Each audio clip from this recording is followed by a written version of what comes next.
এই দোয়াটা শিখে নেন, ইনশাআল্লাহ আপনার জীবনের সমস্ত সংকট কেটে যাবে। আমি নিজেও এই দোয়াটা বেশি বেশি করার চেষ্টা করি। দোয়াটা হচ্ছে, মুসা আলাইহিস সালাম একটা গাছের নিচে হেলান দিয়ে বসলেন, বসে দেখলেন দুজন মেয়ে দাঁড়িয়ে আছে দূরে, পানি নিতে পারছে না, লোকজন পানি নিয়ে যাচ্ছে, ওরা দাঁড়িয়ে আছে বেচারি। মুসা আলাইহিস সালাম গিয়ে বললেন, কি সমস্যা আপনাদের?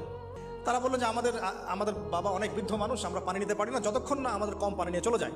তো মুসা আলাইহিস সালাম একটু বললাম না, ফিজিক্যালি খুব স্ট্রং ছিলেন, থাকে না বডি বিল্ডার, সামনে গিয়ে কথা বলে সরো পানি দিতে দাও, তখন মানুষ একটু মূল্যায়ন করে না।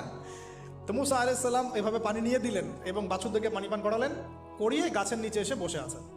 বসে বসে তিনি দোয়া করছেন, এই যে দোয়াটা তিনি দোয়া করছেন, রব্বি, একটা নেক কাজ করলেন, নেক কাজ করলেন না, মানুষের উপকার করলেন, নেক কাজ করে এসে গাছের নিচে বসে দোয়া করছেন, আল্লাহ এখানে তো আমার খাবার পানি বাসস্থান কিছুই নাই, আমি কি করব?